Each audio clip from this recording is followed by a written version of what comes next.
Yo, welcome to Hard Pass. I am your host, Jacques Slade. Today on the show, we've got Michael Jordan's return to the game of basketball, Jalen Williams getting our hopes up for a reunion between Adidas and Kobe, the week's hottest releases, and of course, a Hard Pass. But first, Juan, did you get the alert that Chauncey Billups was arrested?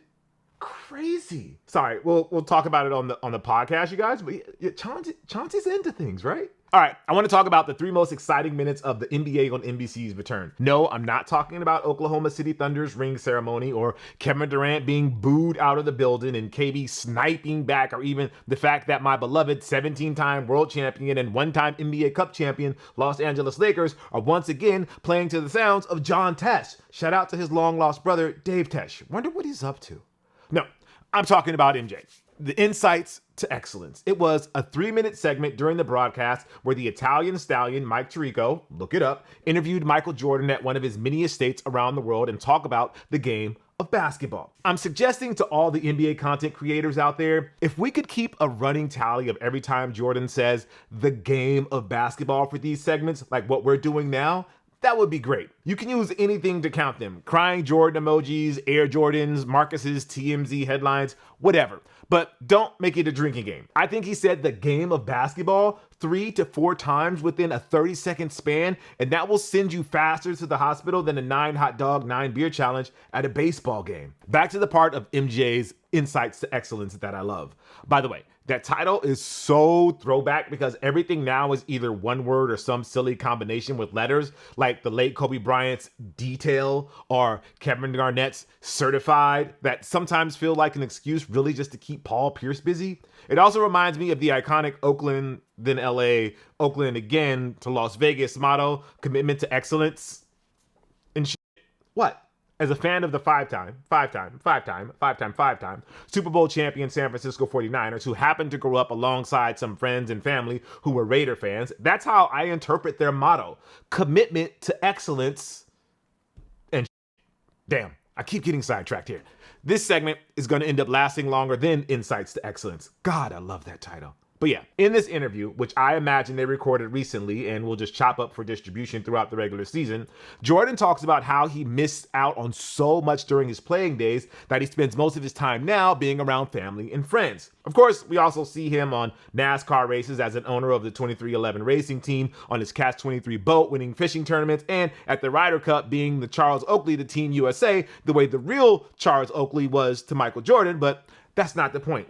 Michael Jordan is not keeping his name in the news in the same way that he did during his playing days or even when he was front and center at Jordan Brand. His obligation now to the game of basketball is to pay it forward, and part of that is probably this series. And yeah, that's cool and all, but what I really want to hear from the GOAT are his stories. Like the one he told in the segment when he had to shoot free throws in front of the owner of a house he was renting and his grandkids. To hear the genuine terror in Jordan's voice because he wasn't in prime form anymore and had not shot a basketball in a minute was legitimately fascinating. Like, how does someone who we all consider to be the greatest to ever do it in the game of basketball, delivered time and time again in the moments that matter the most, all of a sudden get tense at the prospect of missing a free throw in front of a few people? It's because those people still have the same image of Michael Jordan as most of the world does. Soaring through the air with grace, destroying challengers with ruthless precision, and ruling the basketball world with the benevolence of a king that 7 million people wouldn't rally against. I'm just saying.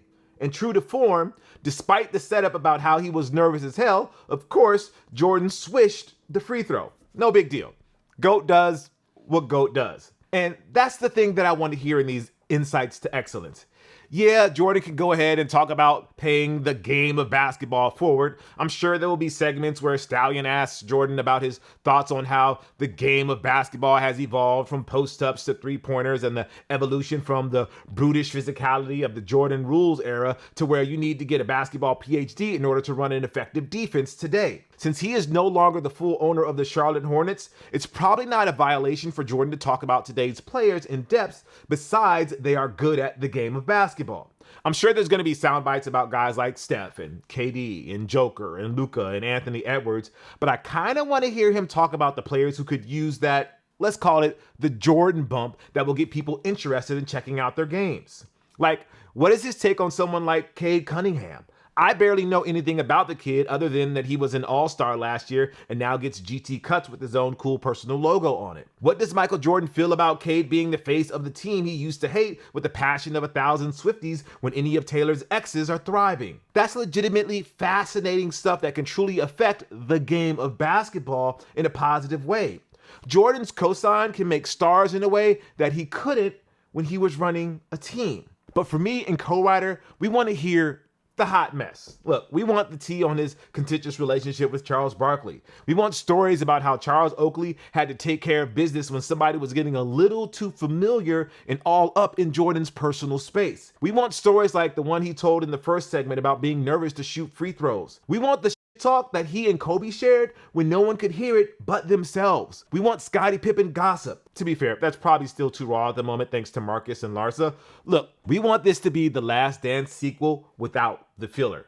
And you might be asking, wait, Jacques, was there filler in The Last Dance? And I would say no, there wasn't, and that's the point. This is what I want, NBC, and you're going to give me what I want until I have to spit it out like I'm Dave Bautista who forgets his lines. And look, I understand that for the Gen Z and younger crowd that both the NBA and NBC crave, this might not do anything for them. We olds like to mythologize Michael Jordan as the unassailable giant whose legacy will live on forever. But think about that opening clip they showed before the Thunder played the Rockets. Shai Gilgeous-Alexander, Victor Wembanyama, Chet Holmgren, Jalen Brunson, Anthony Edwards, Cade Cunningham. Jokingly, the producers asked them about their NBA on NBC memories, knowing that none of them would have any.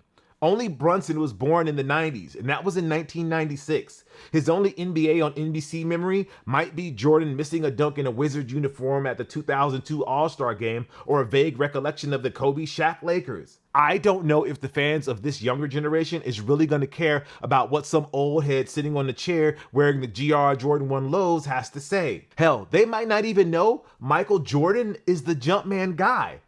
But it's a start. We've talked about this before on the show, but this will be the third time that Michael Jordan has reminded us of his past playing days and that he's the shit, and I don't mean in the Raiders kind of way. Of course, we've got the weekly hype cycle of Jordan Brand drops that keeps his name perpetually out there, but in terms of front-facing endeavors, 3 have stood out. Apologies to Cigar Aficionado, but your exclusive interview with MJ while smoking what I'm guessing are obscenely expensive cigars don't count. I'm talking about in 2010 when MJ returned to basketball video games in NBA 2K11. That was one of the rare instances where a sports game was getting legitimate Game of the Year buzz from media outlets that never consider annual sports franchises for that category. Then we got The Last Dance in 2020, and that crossed over in ways no one could have imagined thanks to everybody being stuck at home because it was in the beginning of the pandemic era.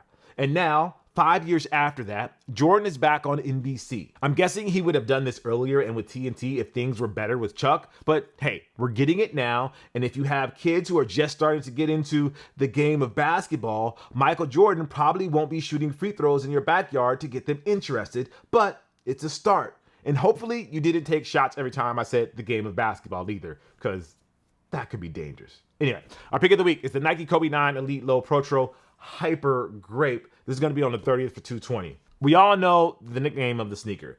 We called it by that nickname over a decade, but because of, let's say, reasons, I'm doing a lot of air quotes today. Today, we're going to call it the Nike Kobe 9 Elite Low Hyper Grape. But hey, just because I'm calling it Hyper Grape doesn't mean you have to call it Hyper Grape. By all means, call a sneaker after a king or a prince of a genre of music who was a muse of the late Kobe Bryant, because they technically can't stop you. Before we get into this week's Hard Pass, let's do a segment called Jacques Slade is terminally online and thinks about stuff that has no chance in hell of ever happening, but would be cool if it did though. Need to work on that title. But anyways, the Oklahoma City Thunder kicked off their 2025-26 campaign with a hard-fought victory over the Houston Rockets. Great way to start the season with a dub on ring night, which sometimes ends in blowouts because the team collecting their rings are still high off the moment to even focus on a game. One player who did not have that problem was Jalen Williams. Unfortunately, the reason for that was because he's still recovering from a wrist surgery and is expected to be out for a few games. But that did not stop him from suiting up for the ring ceremonies as he collected his hardware from Adam Silver while rocking mismatching white and gold Adidas Harden Volume 9. They're player exclusives, so you can't get these. But Isn't it kind of wild to rock a championship PE of a signature shoe whose athlete has not won a championship? But anyway, that's not what we're talking about here on Hard Pass. Nope. We want to address what is possibly the first appearance of the late Kobe Bryant on an Adidas basketball shoe since he left the brand in 2002. Hidden on the insoles of the sneaker is a picture of the Black Mamba slightly obscured by some other J-Dub related graphics. But make no mistake, that's Kobe. Co-writer and I had to do a double take at first, but then we looked back and saw that Jalen wore a t-shirt with the same King Kobe image during the Thunder's championship parade.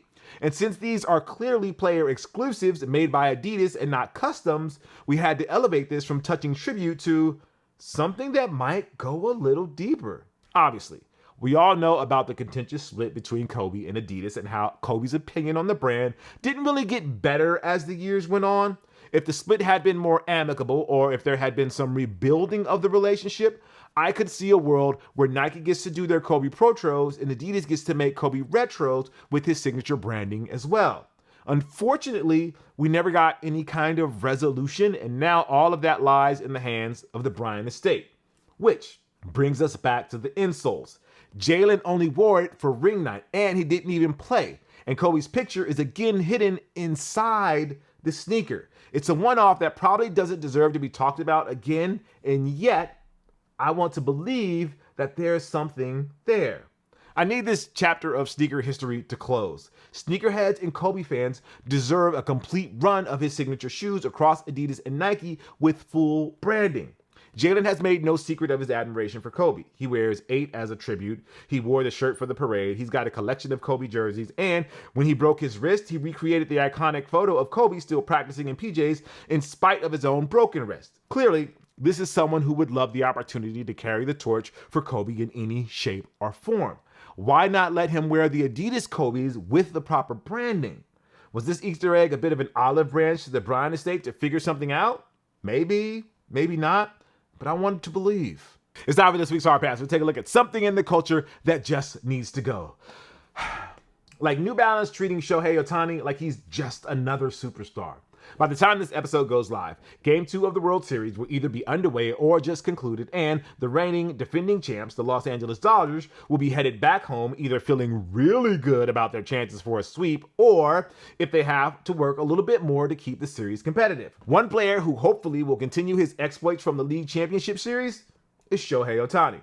Okay, his exploits from the last 2 games. Actually, maybe just the last game, because holy that's one of the greatest single game performances in any sport I've ever seen in my life. And I'm 21 years old. To be clear, we're not the biggest baseball fans in the world. But if Jay-Z ever felt like adding to the Jackson, Tyson, Jordan pantheon, Shohei is not a bad fourth. It's either him or Klay Thompson, a coin flip. Really, if we're being honest with each other. Anyways, with the NLCS MVP trophy in the bag to go along with his All-Star Game MVP and more than likely the National League MVP, Ohtani is once again adding a bunch of hardware to the already full trophy case. Much to the chagrin of fans of the Los Angeles Angels by way of Anaheim, which is over here, but it's north of Newport Beach, which is kind of down here, and it's south of Fullerton. Anyway, since signing with the Dodgers less than 2 years ago, Ohtani has elevated himself from Japanese star toiling in relative obscurity in the boonies to the biggest thing in the sport that doesn't have a New York or Boston bias. It would help if he performed better in this World Series compared to last year's totally forgettable outing, but it might not actually matter. If the Dodgers win the World Series, Ohtani already has a signature performance in the playoffs, and years from now, that's what people are going to point to as the moment. It's like the catch by Dwight Clark from Joe Montana. If you watch those legendary NFL film highlights like we did as kids, you would think that happened in the closing seconds of a Super Bowl. No. NFC Championship game against the Dallas Cowboys. Shocker. The Cowboys lost to the Niners.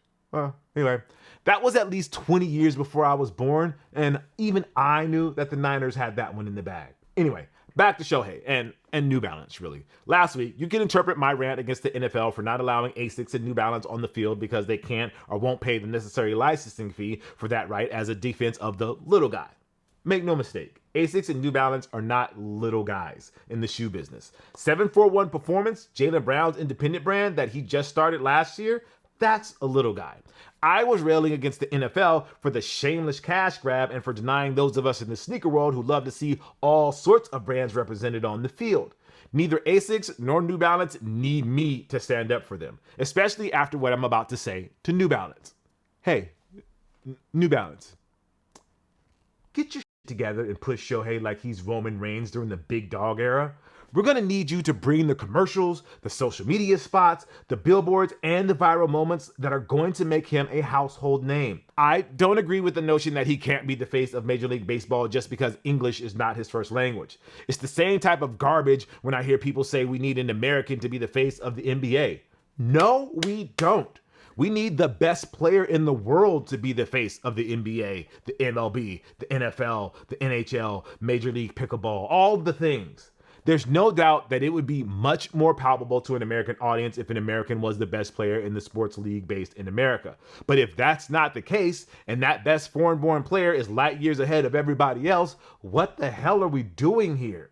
We need to get over ourselves and support greatness. And what Shohei Ohtani is doing right now is greatness on a different level. You're welcome, Roman.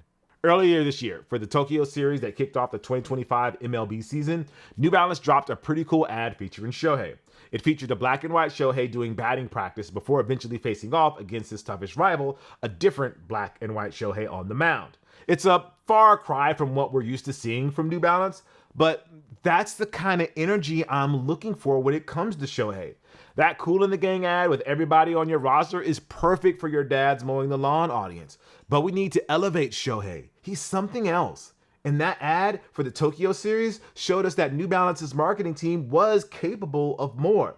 Since then, though, not a whole hell of a lot. We got a capsule collection featuring the Ohtani 1 trainer earlier this year, a Japan exclusive 990 V6 that's going for at least $500 on the resale market, and not much else. That doesn't seem like nearly enough for someone with Shohei's resume. Actually, I know it's not enough because we know what would happen if he signed elsewhere. Shohei Ohtani should be marketed like he's Ken Griffey Jr., Derek Jeter, Ichiro, Bo Jackson, and Deion Sanders all rolled into one. If he was Nike, they would have deep dived into everything Shohei related in Japan and found something that could make him connect with American audiences. Once upon a time, they made Penny Hardaway a household name thanks to a Chris Rock voiced puppet. They could figure out Shohei. Under Armour would have rolled out the red carpet for him like he was the next coming of Steph Curry. We might even see some crossover ads between the two to show the world that he's approved by one of the NBA's biggest stars. Adidas? Man, when Kanye West was still accepted by wider society, he would have laced up Shohei in Yeezys with Decoy's face on it. Okay, look, I know none of the timelines line up in that scenario, but you get the idea. Anthony Edwards, Lionel Messi, Shohei Ohtani, that's a hell of a trio for the three stripes. And look, I understand this could just be me projecting my own expectations for how brands should treat someone with the possibility to transcend their sport like Shohei does. From the outside looking in, New Balance's low-key approach appears to fit Shohei's American vibe. He's not going to be here pitching skincare products or credit cards or the Japanese equivalent of energy drink shots like he does back home. But maybe that's just the way he likes it. And I'm cool with that too. There's no need to force him into an image that he probably doesn't care for. It's just that the selfish side of me wants Shohei in dope ads like he was Ken Griffey Jr. running for president, or he's Bo Jackson trying out different sports like the game of basketball, or Ichiro talking about 2 rats in a wool sack in August in Kansas City. You get it?